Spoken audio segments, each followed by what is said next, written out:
Hello, friends. I want you to know that you are the MVP of your future self. And if that sounds like, wait a second, most valuable player or minimum viable product, yes, let's talk about why. You are the MVP of your future self. So I really like the quote, empowered women empower women. And I take that to mean empowered women empower other women to feel successful. And this is not limited to women, but that's just where the quote came from. To truly be able to empower others, though, we have to stand in our own power first. If you feel powerless, there is no way that you can empower another. But if you feel like you're the MVP, you can empower your entire team, right? Well, let's talk about the MVP. First of all, what does it mean? If you've played sports before, you know that MVP stands for most valuable player. But in relation to technology, MVP stands for minimum viable product. So we have two definitions of what MVP stands for. Today, I want you to know and to believe that you are the MVP of your future self. So which MVP do I mean? Both. You can and do simultaneously exist in both states. You are the minimum viable product and you are the most valuable player. My goal today is to share with you three things. One, you are capable of being the most valuable player. Two, being the most valuable player depends on you showing up every day as the minimum viable product. And three, being the minimum viable product is the exact perfect state to be in every day. So let's start with the first one.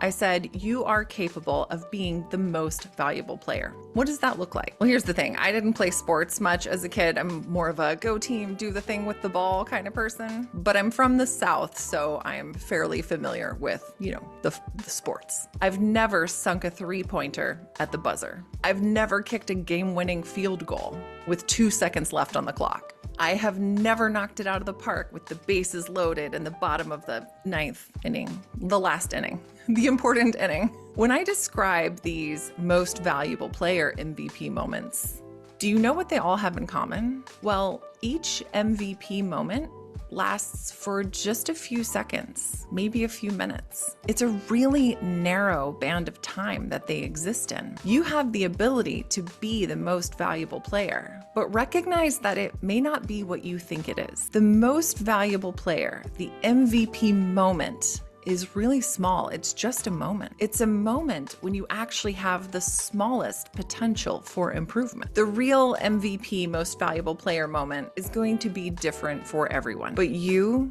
each one of you watching this, is capable of your own MVP moment. You are more than capable of reaching that status. Not one single person you know is having the same life experience as another. So naturally, our individual ideas of what an MVP is, they're going to differ. Can I tell you a secret? I'm having my own MVP moment right now. I feel like the most valuable player in my life right now, today. Now, we're currently not in the same space. You're hearing this recorded, you're watching this on YouTube. So no one is going to heave me onto their shoulders and parade me around shouting MVP, MVP. But that would be so fun, right? Like in the movies. But what I'm doing right now is what I've always dreamed of. So this is my MVP moment. And so if you can recognize that me being in front of you, encouraging you is my MVP moment, maybe you recognize now that you're capable of being your own most valuable player. The most important step you need to take to reach your MVP moment is to define what it looks like. How will you know when you reached it? Define it so that you can create a plan to reach that goal. Anyone who has played or watched sports knows that the MVP doesn't just show up on the field and kick the winning field goal. They put in the work. They do the hours. They do the reps.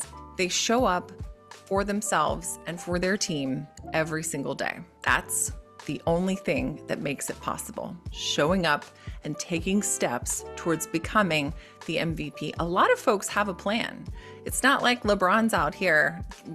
I'm gonna show you how little I know about basketball. I just know that he's a good basketball player. But I know that He practices. He sets out a goal in order to make this many shots, and out of that many shots, a certain percentage of them are going to go in the basket. And that's how he achieves MVP status, by continuously setting a plan, enacting it, and reaching his goals. That's what you have to do to become the MVP, and you are more than capable of it. Okay, so the second thing I said I would tell you about is that being the most valuable player depends on you showing up each day as the minimum viable product. So let's talk about what a minimum viable product is. And let me reach back to my early days in tech and tell you that my lead designer who taught me UX told me that the minimum viable product is the smallest possible solution that you can create that meets the requirements and doesn't make the product manager cry. A minimum viable product is sometimes messy. It's incomplete. It's on its way to being awesome. It's not the total package. It's not having everything perfect. It's usually an in-process product, something we're willing to test and iterate on. Maybe it's a rough draft, a basic outline, a wireframe, a shadow of what's possible. It has boundless opportunity for improvement. Let me tell you a little bit about my most minimum viable product moment. Some of you know that I made a pretty surprising career transition. I used to be a flight attendant before I went to a full stack development bootcamp.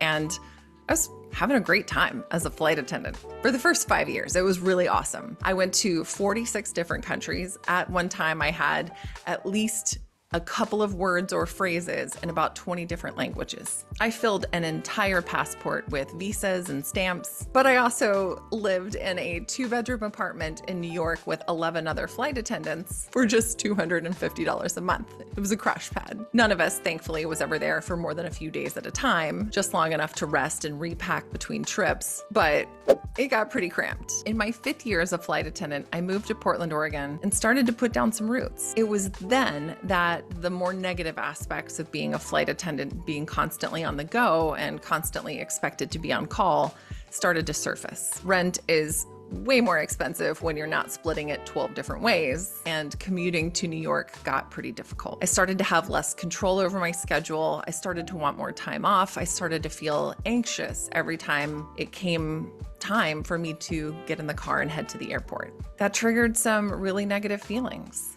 And this in turn started to cause me to question my own sense of self-worth. I didn't know what I could do instead of being a flight attendant. My lowest moment came when I missed a flight to New York. I was commuting to New York in order to show up for a flight, and I missed it. I missed it because I was anxious and procrastinating, and I got to the airport late, and it was incredibly stressful. Then the flight ended up being full, the next flight, and I missed my opportunity to get to my home base city entirely. And I was in tears. I was in tears in the airport, and it was totally my fault. I didn't have a backup plan, and I knew that I could be in trouble up to and including termination. So failing to make appropriate travel arrangements to be on time for a trip is pretty much the worst thing you can do as a flight attendant. My job was in jeopardy. All of those feelings of anxiety and self-doubt and worry and self-value and depression just came crashing down around me.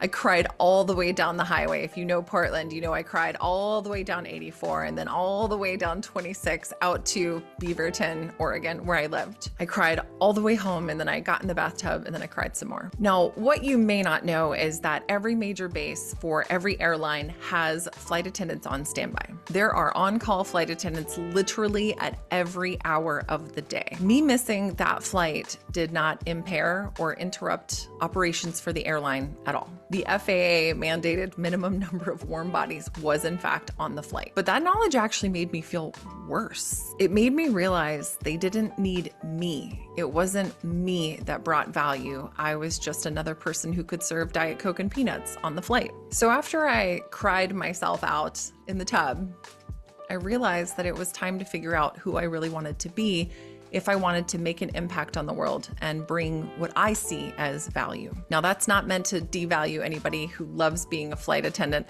I wasn't cut out for it, and that is okay. I knew I could quit my job as a flight attendant, but I had no backup plan. Like I said, I had no 4-year degree. I didn't know what I could do. I didn't know what I was capable of.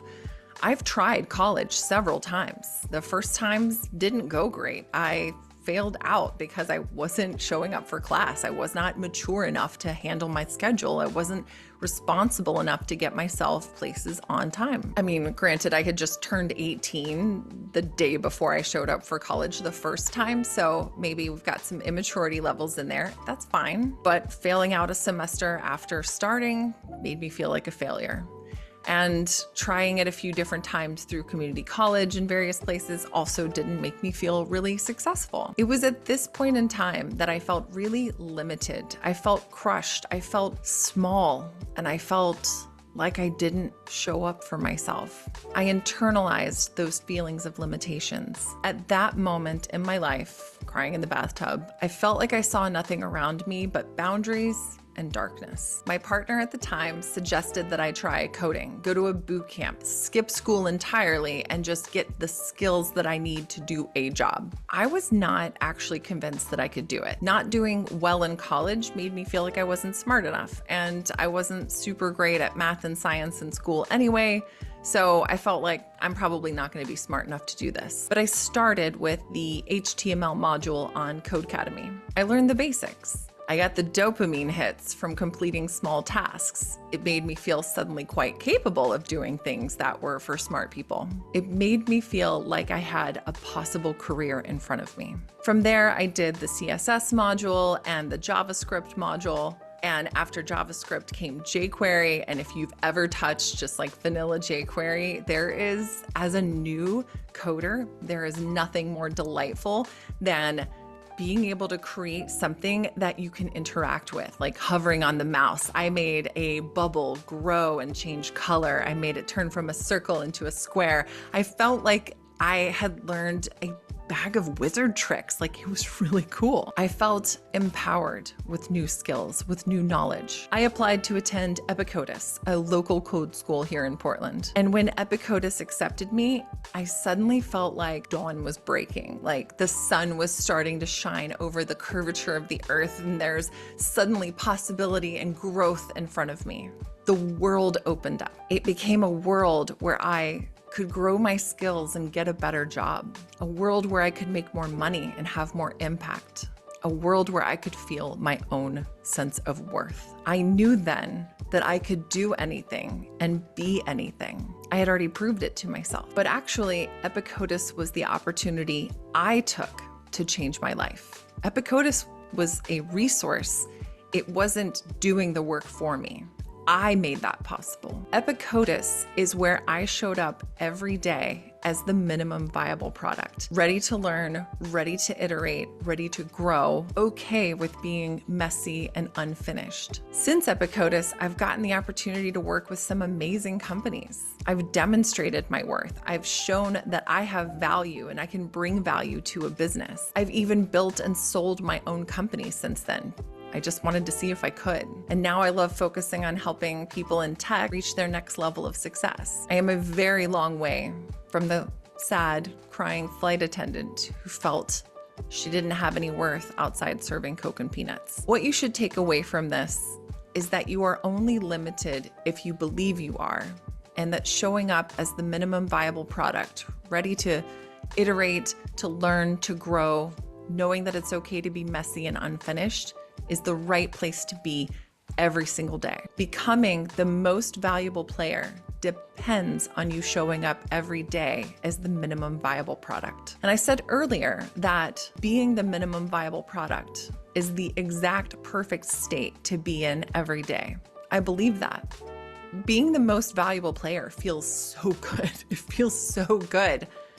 We love accolades. We love a gold star. We love shout outs. Your most valuable player moment is when you feel your biggest and most successful. I want you to enjoy that. I want you to savor those moments, luxuriate in feeling the most successful, but recognize that it's just a tiny moment. You cannot live every moment of every day as the most valuable player. No one can do that, but you are capable of moving towards these most valuable player moments always. Your big MVP moments are the ones where you feel the smallest.